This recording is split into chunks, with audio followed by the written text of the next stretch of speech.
kind of blew up, right? Um, like you mentioned, I actually gave a talk. So I'll give you some history. August 2022, an open source model called Stable Diffusion was released. And Stable Diffusion was one of the first locally run models that you could use to generate pictures. I found an open source repo that had a script you could run on your machine so I could run the model. Became obsessed overnight, started spending way too many hours late in the evening generating pictures. And that's the talk that Brad heard me give. I think it was at Product Camp ATL. And it was just because I was enamored with AI, enamored with the concept of kind of where we were going with media generation. And at that point in time, this was a hobby for me. I was just doing this in my free time in open source. Fast forward, ChatGPT comes out, everyone loses their damn minds, right? And generative AI is like the new thing, and everyone's focused on that.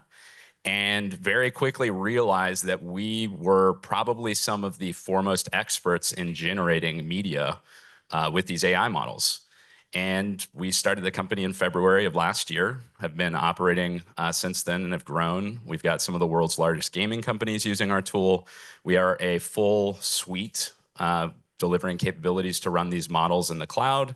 We're still open source, so everything that we build from a generative studio perspective can still be run locally on your machine. And that's something that we think is actually pretty critical for where we're going in society and where AI is kind of taking us. So without further ado, I'll get started.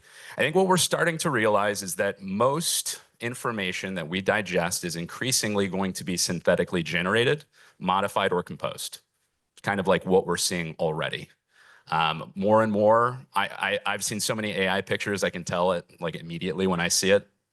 More and more, you're seeing that in ads. You're seeing that online. Half the LinkedIn posts you see probably have some picture that someone threw a prompt into and posted. We're seeing the actual material of our text change as well as being augmented by AI. How many people, show of hands, have thrown something you were going to send into ChatGPT to have it kind of augment that? Yeah, a lot of hands going up, right?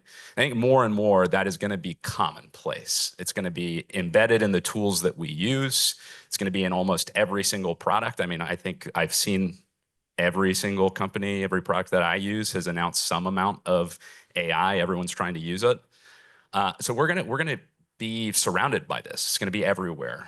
And I think that's true for the media that we consume as well.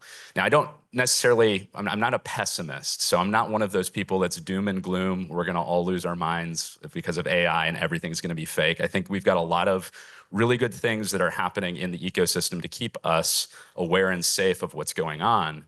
But I think it is probably good to recognize that this is happening right now.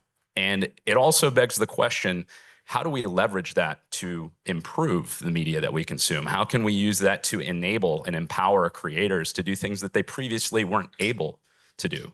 That's the kind of thinking that we take at Invoke. One thing that is really interesting is AI reflects language. So when you are defining something that you want to see in a prompt, you have to be kind of articulate, right? You have to tell it exactly what you mean. Does anyone want to gander, give a guess of what word these three images share? Anyone want to give a guess? Crane, crane. We've got a crane, the bird, crane, the construction equipment, and Ichabod crane, right? So if I just say I want a picture of crane and I don't give any specifics, how's the AI supposed to know what I want, right? It's going to probably pick the most probable answer. It's going to go with the kind of standard average. But that's kind of the problem with AI, is that it doesn't really understand our language. And I think what we're seeing in more and more organizations is that that is the purpose of AI in the business, is to understand what we mean. And in order to get it to understand what we mean, we have to give it context. That can either be done by passing in that context. Everyone's kind of like passed in examples in a prompt to see what comes back. But you can also train these models. You can teach it what you mean.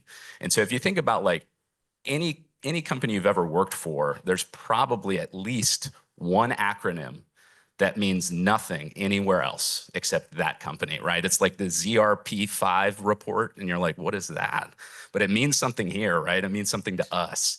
And if you teach an AI model that language, if you teach it the way that you are communicating as an organization, these tools become purpose built. They become kind of like tuned to how you operate.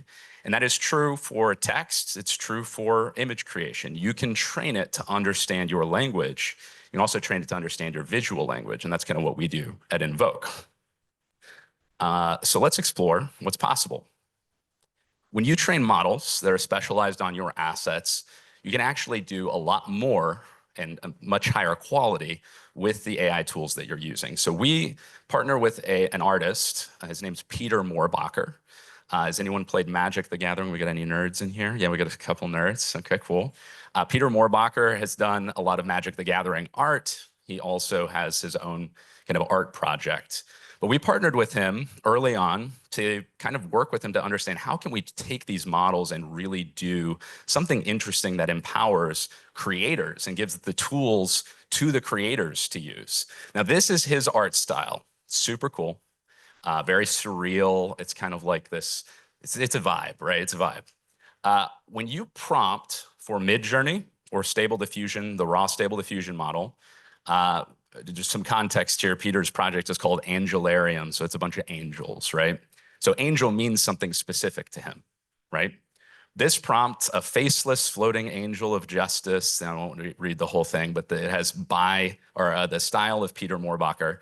You look at that and you look at the last image and you're like, well, doesn't really capture his style. It's not really doing his style. And I think we hear a lot of this in the media right now, right?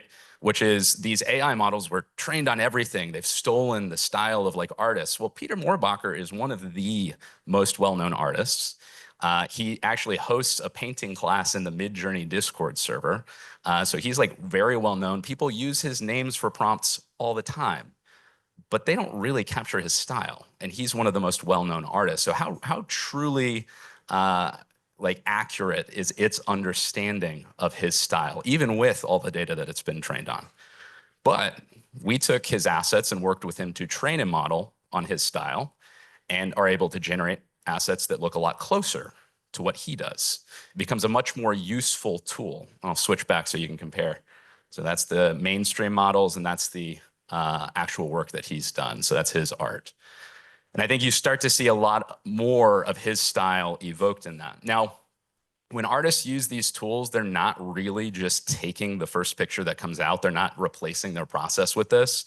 There's an entire workflow. And a lot of what I think is coming from a media creation perspective is integration into the creator's pipeline, integration into the creator's workflow. And that's where our tool comes in. We have a lot of the kind of state-of-the-art controllability that is kind of happening in open source research. So we work with artists to kind of develop the tools that sit alongside and integrate into that workflow rather than just like push button, get picture. But we'll kind of walk through that. The things that we probably ought to think about, though, for less artistic endeavors, is how do we create visual media that's useful for businesses, right? So you can think of brand as a visual language. This is our brand's vibe, right? Balenciaga had a meme that went around with like AI image generation. There's a very distinct Balenciaga vibe. It's kind of sophisticated, right? You can teach an AI model that. You can teach it how to understand what your aesthetics are. You can begin using it as a brand tool. From a design perspective, you can teach it your design system. You can teach it how you communicate about your design system internally. And you can teach the AI model that to generate those assets. And with products, imagine a world where we train it to understand products by SKU and say, I want SKU 5578 on a beach. And now that it understands exactly what that product is, what it looks like, it can generate as many pictures as you want in whatever context you want it. And that is likely where we're going to be going with a lot of what we consume online. When we buy products, when we are searching through the lists, the endless list of products, I anticipate at least half of them are going to be AI generated, right? You see that nice pair of sunglasses sitting on the beach. Is it a real beach? Is it AI generated, probably won't be able to tell. It's going to have to be down to the screw accurate, right? It needs to be the same pair of sunglasses you're about to buy. But from an operational perspective, do we actually need to generate, or do we need to like take photos of that pair of sunglasses on the beach in order to give the aesthetic and vibe that we're trying to for our customers? Probably not, right? So you start to think about, where do we spend money today to generate visual media? And where are we probably going to instead opt to use AI in the future? And this is happening with pretty much everything. Music, I think last week, there was an app that kind of started going viral. It can generate vocals. They sing songs, and it sounds pretty good. There's like a Dune Broadway musical track that I heard. It was like excellent. And it's happening, right? Video, everyone's probably seen the Sora previews, right? Tyler Perry down in Atlanta, this was big news, canceled an $800 million studio expansion because he saw the Sora trailer, like watched a minute clip and was like, all right, movies are changing. I'm done, right? And it's because it's happening. It really is. Like, everyone is starting to reevaluate, how do we create media and what are we going to do in order to create that? But again, I'm not a pessimist. I'm an optimist. I think this is just like every technology change that we've experienced in our lives and before. This is a new set of tools. It's a very advanced, very capable set of tools. But you give these tools to someone who doesn't know what they're doing, who doesn't have any taste and doesn't have like a single ounce of artistry, and it's going to generate pretty bad stuff. It's not going to be great, right? Because I've seen a lot of people who've generated AI art, right? And you probably wouldn't buy it. I know I wouldn't buy it. And there's so much of it now that you can really start to tell the difference. When somebody knows what they're doing and they're good, you can spot it. You're like, that's good. I don't care if it's AI or not. That is good. And that comes from the artist's control of the system. So when you think about AI for mainstream, what the story that we've all heard is this push button, get picture. And that's going to replace every job out there. Push button, get X, job eliminated, right? That's the story. It's not that simple. When you view AI in an actual professional context, and when you ask the question, like, what is really needed to get to the highest degree of quality that's going to make this product or this experience successful, that's when you start to realize this is just one part of a workflow, right? It's one part of a big process. And it's something that you can fit into that process. Now, what we're seeing here on the right-hand side is how a sketch can evolve and turn into a final asset assisted with AI. So about mid last year, technology was developed in open source research that allows you to pass in really a variety of different contexts, but I'll give you an example, a sketch.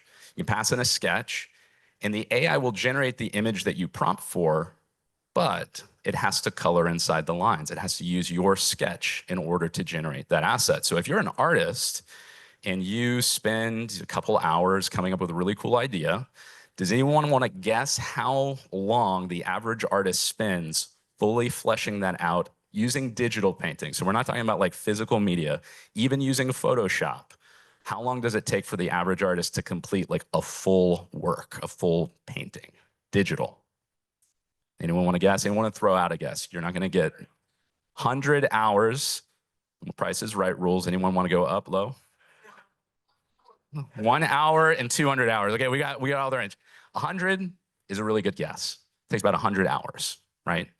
And that work, when you talk to the artist, that's not the work they like, right? They don't like 100 hours of like going in and doing all the little details. They like the conceptual stuff. They like sitting down with a sketchbook and coming up with a crazy idea. But that rendering timeline is why most artists have a big stack of sketches and they're not all finished, right? It's because there's a finite amount of time that we have in life, and they don't have enough time to get through all of that work. So when you start to think about tools that can accelerate the process while maintaining that level of creative control, that's what gets artists excited, especially when you tell them that we can train the model on your art style. So rather than just using a generic art style, you as an artist now have a visual language. You're using this as a tool. You're communicating what you want, and you can control it with things like sketches, with things like renderings from a 3D modeling tool. Really, any type of visual input you can kind of use to guide the system to control it in the generation process.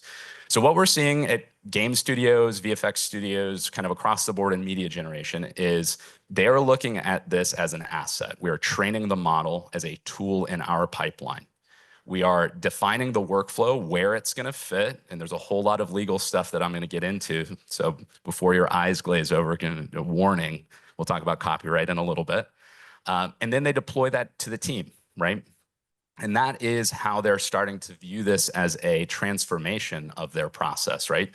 So I think probably a lot of people in here familiar with failed digital transformation initiatives, right? There's a lot of organizations that have tried to transform and still view IT as a cost center rather than as like an enabler for the business, right?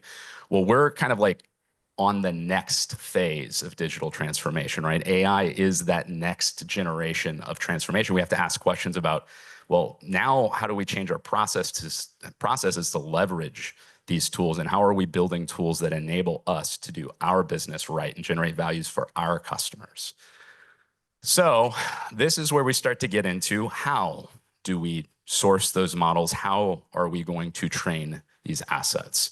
So there's two kind of categories that are evolving and emerging in the space right now. And it's probably an oversimplification to put this in just open and closed, but I'm going to do that for simplicity's sake.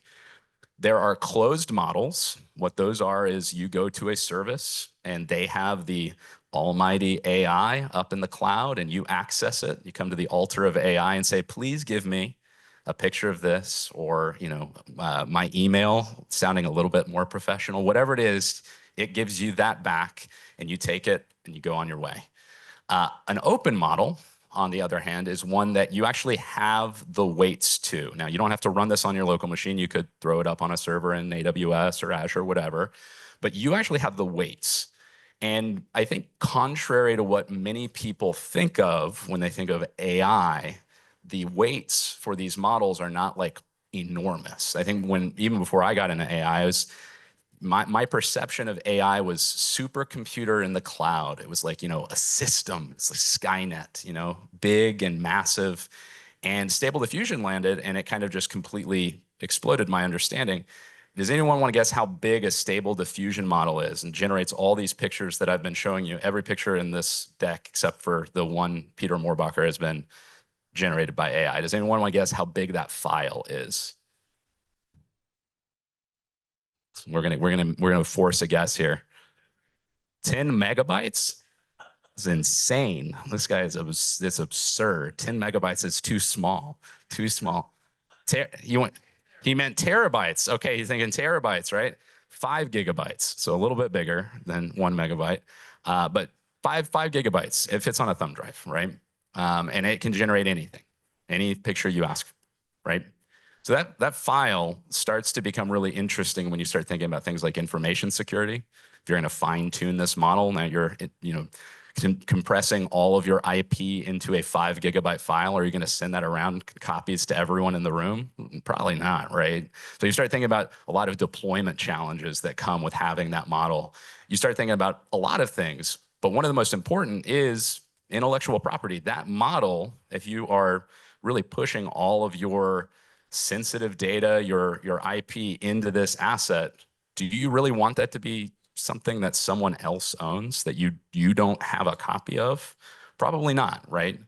And so that's the big difference right now that we're starting to see in closed and open models is there are two categories.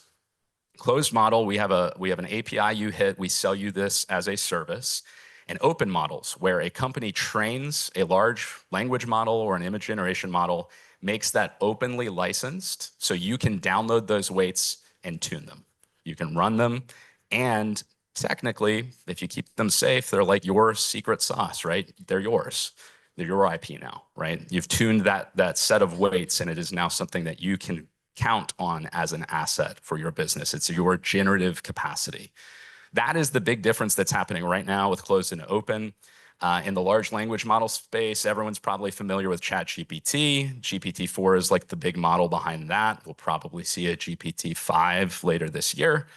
That's closed. On the open side, people have probably heard maybe of a model called Llama 2, and that's Meta's open model. But there's probably five or six I could name off the top of my head that are also open. You got Databricks that just released a model, Mistral, which is a French company. They've released a really, really powerful model called a mixture of experts model, a big one recently. There's a bunch of companies out there, and they're all releasing these models and have a different business model in doing so, but they're making that something that the business can own. There are open models for a couple of different modalities, and I think my perspective, and obviously I'm biased because I work in the open model ecosystem, but my perspective is that most businesses aren't really interested in investing heavily in fine-tuning or training something that they can't own. And that's kind of like the long-term vision that I think most CTOs are starting to have conversations about, which is if that's true, how do we as an organization view how we bring models in, how we tune them, and how we manage the data that's going to feed these models as we progress on different architectures, right? Because the thing that happens is this technology moves so quickly that you trained and invested on training this perfect model, and new model comes out, new architecture comes out next month. And the month after that, another model architecture, right? It's just evolving really quickly. So you start to see this as something where you do want the model weights. Do you need to kind of maintain your data better so that you can train those as model architectures evolve? How are we thinking about data sets? Where is the real kind of like center of gravity for us as an organization? There's a lot of conversations that are happening about AI right now. And the reality is nobody has perfect answers to this because nobody really knows how quickly it's moving. And that's like the big unanswered question is how fast is AI going to continue moving from here? Because it's felt pretty fast. For me in the space, I feel like I lose my mind on a daily basis because something new's come out. And I can only imagine for people who aren't living it day to day, it feels like the pace is just very, very quick. Now, the other thing to think about when we talk about AI is copyright. Now, there's two questions, two big questions, the inputs that go into the model and the outputs that come out of the model. Now, most of the models that have been trained, and we are commonly kind of like referencing in day-to-day conversation, have been trained on the sum total of the internet, basically everything under the sun, and then some, right? It's just massive amounts of data. I think every single AI company that's trained a model is now currently in litigation from various copyright holders who have sued them for doing so. Now, I spent a lot of time thinking about this, and I spent a lot of time reading the law, talked to a lot of legal scholars. Most of the kind of professional perspective right now leans towards this being fair use activity. And what that means is when I take all of this data and I put it into the model, it's generating other stuff. Now, I can really force it to generate maybe some of the same stuff that went in, but probably not in any practical way or any practical use case. And so the argument's kind of that that's a transformative process. It's not really infringing on the rights because it's not taking the core human expression that went into the initial work and incorporating that into outputs. And that's kind of the main argument for people on the defending side of this equation. Now, that's one half of the argument. The other half is the outputs. Now, the Copyright Office in 2023, maybe late 2022, had a ruling as well. They came back and said, if an AI model generates an asset or generates text, generates anything, that thing, if it was just a text prompt that went in, cannot be copyrighted. You do not get copyright protection on the outputs. Why? This is their argument. Copyright was designed, and letter of the law states that it is for protecting human expression, okay? Now, what human expression is going to be the subject of great debate, I guarantee it. But that is what their argument is that when you give a prompt to an AI model, that is insufficient to say that you have any significant amount of human expression in the output. Now, that's when we're talking about just a text prompt going in. If we start talking about like, well, I gave it a sketch of mine and it filled in the colors of the sketch. It's like, okay, well, what part of that was human expression and what was AI? What counts, what doesn't? Those are where the kind of law is very unclear right now. We've got a lot of uncertainty in how those outputs are going to be protected. So on both sides of these, we've got open questions, very big, fundamental open questions. But on the input side, organizations are asking, how do the sources of training data impact us? So if we use GPT-4 and it is found to be infringing on the copyright of everything in the world, whatever that ends up meaning, are we liable? Do we have any kind of exposure as a business? If we use an image generation model, and it's found that that has been trained on the assets of every competitor we have and all the artists in the world, and that's found to be breach of copyright. How does that impact us? Like, what does that mean for us? What is our risk? And how could our copyrighted data be used? So if I generate a bunch of visual media, how is that being incorporated into other people's models? What protections do I have? So the kind of like the piece that may not be immediately clicking for everyone. If it's okay for the big companies to train models on everything, as an artist, it probably means that someone could take all of your work, fine tune a model and train a model to generate your style. Now, the question is, if it's fair use at large scales, that would kind of indicate it's fair use at small scales as well. Now, where this starts to get into, and I don't know how many people are really interested in going deep into the law here.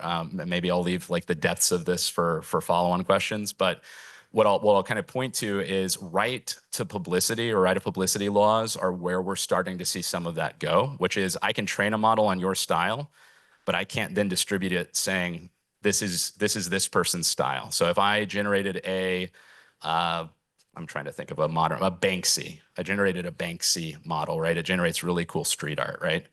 I can't go around saying this is a Banksy model because that would be violating his right to publicity. I can say this is a cool street art model. That's street art, but I can't use the name of the individual. And that kind of maps to how we've seen style evolve in art probably forever, right? As a master painter, if I love your style, I can go recreate it with my own expression. I can, make a picture of a dog in your style. I can paint it. What I can't do is I can't sell it as your work. I can't say this is an original Banksy when I'm not Banksy, right? That's kind of the same law that we think starts to apply to models. Now, that does mean that changes how we put copyrighted data out into the world. Do we want to put, for example, if I'm a game studio, do we want to sell books that have all of the concept art for our games? Make it easy for people to scrape and kind of train into their models? Do we continue selling that as a thing in the world, or do we start to hoard that data as our kind of like first party data, as our proprietary IP? And we use that to train our models, but we make sure it doesn't get outside of our walls so that it's not being used to train other models, right? I think that's what we're starting to see people realize they need to get to, which is going to have dramatic impacts on the internet, right? People aren't not just going to throw up all their data anymore and let everybody see it. I mean, you should probably start thinking about what images you put on Facebook and Instagram, because the models that Facebook has used are all of your public pictures. That is public information. So like that's the kind of stuff that's starting to happen. Whatever you put online is going to be used to train an AI model. And that's just kind of the reality that we're in right now. Now, outputs. How do we protect what we create with Gen AI? If it is true that we can't get a copyright on AI-generated outputs without sufficient human expression, where is the line for human expression? How much do I need to put in to say I significantly influence that? I can't tell you where that line is right now, but I can tell you there will be a line, because I think everyone's going to be using AI. No one's going to stop using it. So we're going to have a line, and it's going to say this is where you get credit for it. And that's where we will kind of meet as the average for most media. If I'm an artist and putting in a sketch gets me copyright, well, then provably demonstrating that every piece of art that I generated has my original sketch in it is going to be what I do to make sure that I can protect my outputs. And that's going to be the same for any type of media. Is demonstrating human expression, demonstrating control will be what you need to get to that line.